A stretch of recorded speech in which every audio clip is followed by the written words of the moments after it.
안녕하세요. 원더풀문입니다. 지난 시간에 경매에 입찰하여 낙찰을 받았습니다. 낙찰자는 보전금융 수령을 가지고 기가를 하면 약 2주 뒤에 낙찰가에 대한 잔금을 치를 기일을 통보받습니다. 잔금 기일은 약 한 1개월에서 1개월 반 정도 시간을 줍니다. 2주간의 시간이 걸리는 것은 매각 결정 기일, 그러니까 허가하는 기간이 약 한 7일 정도 걸리고, 이 문제가 있는 거 신청하는 기일, 이 제기 시간이 약 한 7일 정도 걸립니다. 그래서 약 한 2주 정도 이후에 잔금을 납부하라는 기일을 통지가 옵니다. 이렇게 잔금 기일을 받으면 경락 대출을 받고 잔금을 치르면 정식적인 소유자가 됩니다. 이런 과정을 거치면 경매의 마지막 단계인 명도를 완료하면 경매의 모든 일이 종료가 됩니다. 오늘은 그 마지막 단계인 명도와 임대차 보호법, 부동산 가격 상승 요인까지 영상에 담아 보았습니다. 흔히들 명도가 어렵다고 하는데 어떻게 대응하느냐에 따라 쉬울 수도 있고 어렵게 갈 수도 있습니다. 명도를 쉽게 하기 위해 낙찰자는 잔금을 납부하고 바로 인도 명령 신청을 해야 합니다. 자, 그러면 제가 작성한 것을 보시면 인도 명령 신청 및 명도, 첫 번째 인도 명령 신청. 인도 명령 신청은 그 목적은 낙찰을 받은 후에 잔금을 납부하면 경매 물건의 소유권을 얻게 되는데, 향후에 원활한 양도를 위해 법원에 인도 명령 신청을 해두면 그 결정문으로 차후 명도를 원활히 할 수 있다. 이 말은 우리 협상을 통해서 협의를 통해서 양도를 쉽게 할 수 있습니다. 뭐 이사대금을 정도를 치르고 점유자에게 좀 집을 좀 배워달라고 하면 이렇게 협상을 잘 해가지고 나가는 경우가 대부분입니다. 대부분이고, 혹시 안 됐을 때는 법원의 강제 집행을 하기 위해서 하는 게 바로 인도 명령 신청입니다. 자, 이러한 인도 명령 신청은 잔금 납부에 약 6개월 이내에 신청을 해야 됩니다. 6개월이 지나면 인도 명령을 신청할 수 없습니다. 그때는 인도 소송을 해야 됩니다. 6개월 지난 후에는. 경매를 통해서 낙찰받고 원활한 양도가 되지 않았을 때, 자, 점유자를 강제 집행하기 위해서 인도 명령 결정문이나 인도 소송 판결문을 받는다, 이렇게 나와 있죠. 예. 그럼 명도라고 하는 것은 명의를 양도, 그리고 점유자로부터 매수 물건을 돌려받는 것을 명도라고 합니다. 자, 그러면 인도 명령과 인도 소송의 차이에 대해서 말씀드리겠습니다. 그 차이의 첫 번째, 우리가 신청하는 대상은 대항력이 없는 점유자, 그런 말소 기존 권리보다 후순위로 권리를 가지고 있는 그런 분들을 얘기하죠. 대항력이 없는 점유자. 말소 기준 권리보다 늦게 전입 신고를 하고 확정일자 받은 그런 점유자를 얘기합니다. 그리고 인도 소송은 대항력이 있는 점유자에 대해서 인도 소송을 합니다. 그리고 신청 시기는 좀 전에도 말씀드렸지만 인도 명령은 6개월 이내에, 잔금 납부의 6개월 이내에 신청을 해야 됩니다. 그리고 인도 소송은 언제나 할 수 있습니다. 언제나 할 수 있고, 그 신청 방법은 인도 명령 신청서를 제출하면 되고, 관할 법원에 인도 소송은 소장을 제출하면 됩니다. 그리고 처리가 약 한 1개월에서 2개월 정도 인도 명령 걸리고요. 인도 소송은 뭐 빠르면 6개월, 그럼 한 1년 정도 이렇게 소요가 된다고 보시면 됩니다. 그리고 처리 비용은 인도 명령 같은 경우는 거의 뭐 돈이 거의 안 나갑니다. 변호사가 필요 없기 때문에.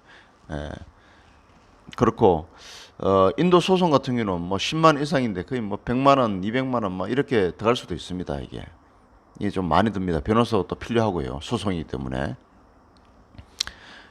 이런 식으로 다 이제 인도 명령이나 인도 소송이 되면 나중에 이런 문서가 나옵니다. 강제 집행할 수 있는 수료가 나옵니다. 이 목적이 강제 집행을 하기 위한 거기 때문에 이런 문서를 가지고 있어야만 강제 집행을 할 수 있습니다. 인도명령은 인도명의 결정문을 받아야 하고, 그 다음에 그 집행문과 송달 증명은, 그 점유자에게 송달했다는 이런 증명은, 이런 걸 받아가지고 요 세 가지 문서를 가지고 강제 집행을 할 수 있습니다. 그 인도소송은 인도소송 판결문, 판결을 받은 판결문과 밑에는 동일합니다. 집행문과 송달 증명을 가지고 법원에 제출하면 강제 집행을 할 수가 있습니다. 그럼 우리가 주로 경매에서 사용하는 인도 명령 절차에 대해서 먼저 말씀을 드리겠습니다. 인도 명령은 먼저 인도 명령을 신청을 합니다. 잔금을 치르고 난 다음에 인도 명령을 신청하죠. 법은 보통 이건 우리가 경락 대출을 받으면 그 법무사가 껴 있는데 그분들이 이거 인도 명령 신청을 해줍니다. 대리로. 그렇게 하시면 되고, 그러면 인도 명령 결정을 받으며 두 번째 결정을 받고 세 번째 관할 집행관 사무소에 강제 집행을 신청을 합니다. 그러면 집행관 사무소의 직원이 계고를 합니다. 계고를 한다는 강제 집행하겠다는 것을 점유자에게 알려준다는 거죠. 이렇게 통지를 한다는 게 이렇게 해가지고 언제까지 집을 비워달라 하는 식으로 통지를 합니다. 그게 계고고, 다섯 번째 강제 집행 기일 지정 및 집행을 합니다. 여섯 번째 집행관 사무소에 매각 명령 신청을 하고 매각 명령 결정 후에 매각이 됩니다. 그러면 강제 집행이 완료가 됩니다. 이렇게 인도 명령 절차가 형성이 됩니다. 자, 조금 전까지 이제 이렇게 명도를 하기 위한 절차를 쭉 말씀을 드렸는데, 실질적으로 이렇게 뭐 강제 집행을 하기보다는 점유자와 그 낙찰자가 서로 협의를 해서 이루어지는 경우가 거의 뭐 90%가 이렇게 이루어집니다. 이루어지는데 점유자 같은 경우는 상당히 불안한 상태입니다. 우리 집이, 자기가 살고 있는 집이 경매에 나와 있기 때문에 뭐 돈을 받을 수 있을까, 언제니 나가라 그럴 거고, 그런 것 때문에 상당히 불안한 상태입니다. 그렇기 때문에 쉽게 할 수 있는 방법은 일단 점유자의 마음을 좀 추스려 주시고, 물론 이때도 단호해야 됩니다. 너무 또 잘해주면 사람이 또 더 요구를 합니다. 그렇기 때문에 어느 정도 법적인 범위 내에서 얘기를 해주시고, 현재 언제까지 이렇게 해가지고 이제 강제 집행할 것이다. 그때는 아마 뭐 이사 비용도 우리가 뭐 지불을 못할 수 있다. 그렇지만 집행하기 전에 나가면 내가 이사 비용 쪽으로 얼마 정도를 주겠다. 이렇게 말씀하시면 거의 뭐 세입자들은 그걸 인정을 하고 그 기간 안에 나가게 돼 있습니다. 이렇게 하는 게 가장 쉬운 방법입니다. 물론 뭐 이사 비용을 안 줘도 됩니다. 안 줘도 되고 뭐 강제 집행하면 되는데, 강제 집행을 하면 보통 뭐 몇백만 원 듭니다. 뭐 150에서 200만 원 이렇게 집행 비용이 듭니다. 왜냐하면 강제 집행할 때 그 집행 처리하는 분들 그런 인건비라든가 등등 해가지고 드는 게 그 정도 듭니다. 그러다 보니까 일반적으로 명도를 쉽게 하기 위해서는 이렇게 이사 비용 쪽으로 좀 주고 처리를 하는 게 가장 원활한 방법입니다. 그렇게 해서 이제 명도를 받으면 이제 모든 게 끝납니다. 자, 그럼 세입자에게 열쇠를 받으면 이제 이사금을 지금 다 이사를 가고 난 다음에 열쇠를 주겠죠. 열쇠를 받으면 이제 모든 게 끝나는데, 받고 난 다음에 명도 확인서를 써주시면 됩니다. 뭐 받기 전에 명도 확인서를 주시면 또 다른 문제가 발생할 수 있기 때문에 꼭 받고 난 다음에 명도 확인서를 주시면 모든 일이 끝나게 됩니다. 자, 그러면 우리가 뭐 경매를 하든 아니면 일반 뭐 전세를 얻든 임대차 보호법이 상당히 중요합니다. 주택이나 상가 건물에 임대차 보호법이 있는데, 이건 우리가 꼭 생활에 있어서 꼭 알아야 할 필수 사항입니다. 그래서 제가 여기에 다시 영상을 담아 보았습니다.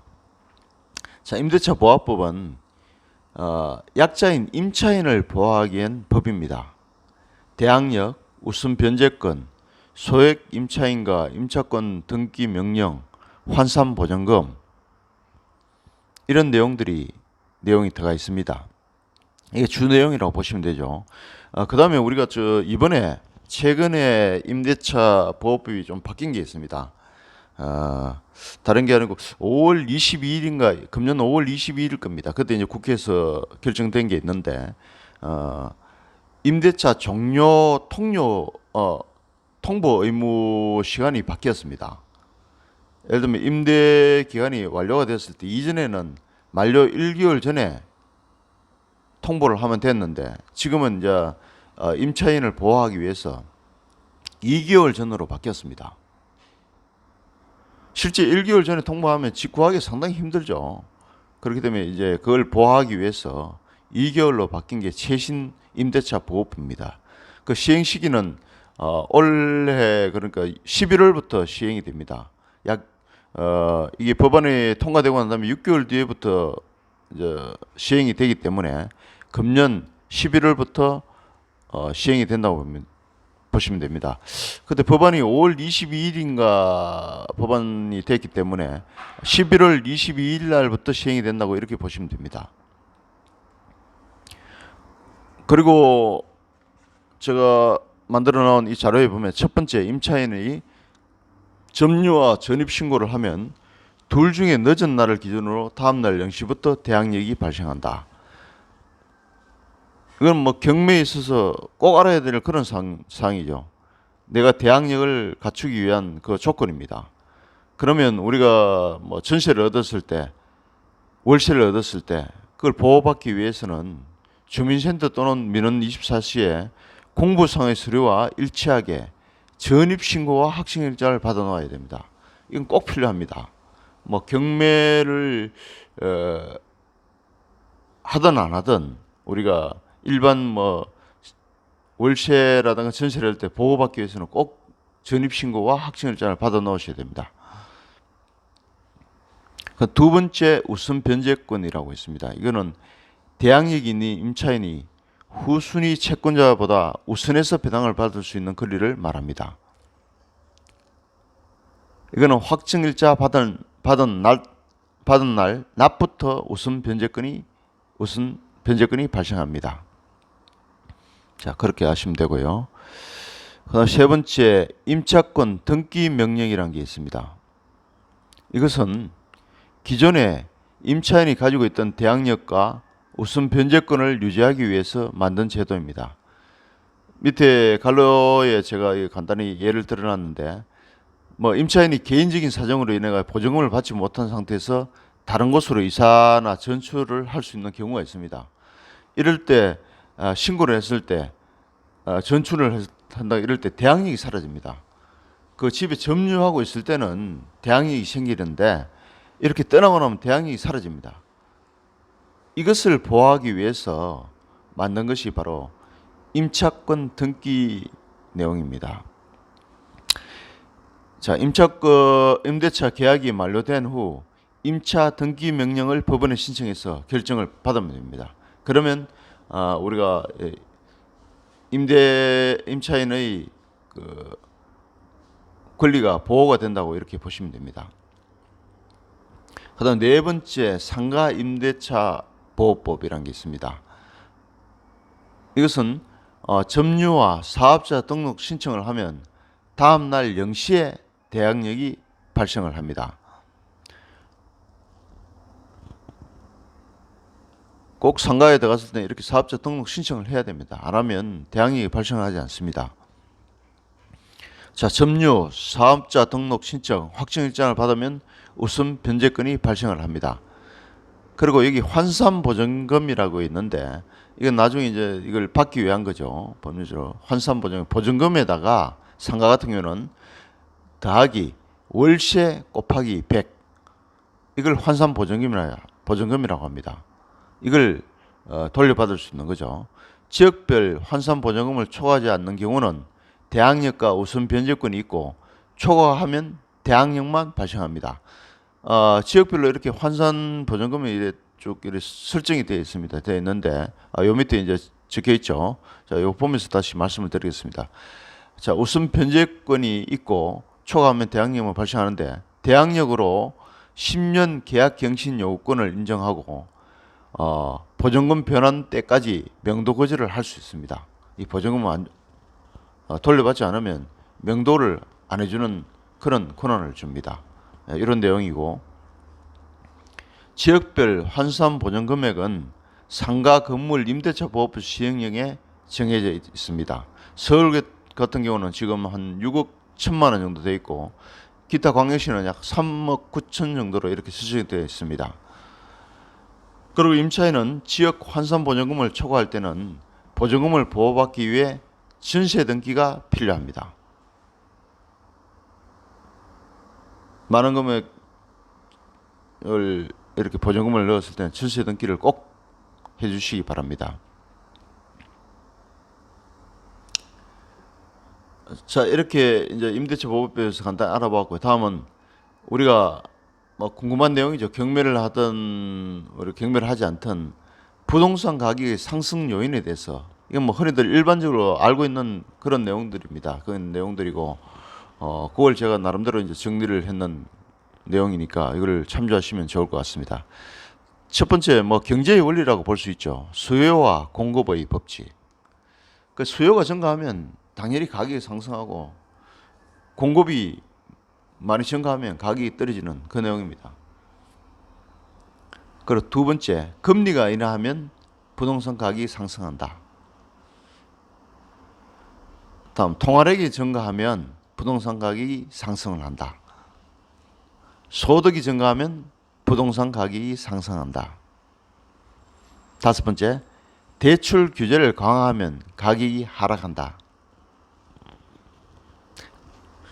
여섯 번째, 세금을 올리면 부동산 가격이 하락한다. 자, 이렇게 보시면 우리 이번 정부가, 문정부가 하는 그 내용이 어떤 경우는 상승하는 경우, 어떤 경우는 하락하는 경우입니다. 그러니까 부동산 정책이 참 좀 어떻게 오락가락한다고 이렇게 볼 수 있죠. 일률적이지 않고 그렇다고 볼 수 있습니다. 자, 일곱 번째, 호재. 자, 개발 호재가 상승됐을 때, 개발 호재 시 상승이 되고 개발 악재 시 하락이 된다는 그런 내용입니다. 그리고 가장 중요한 입지죠. 입지에 따라서 가격이 상승하고 내려간다는 그런 내용이죠.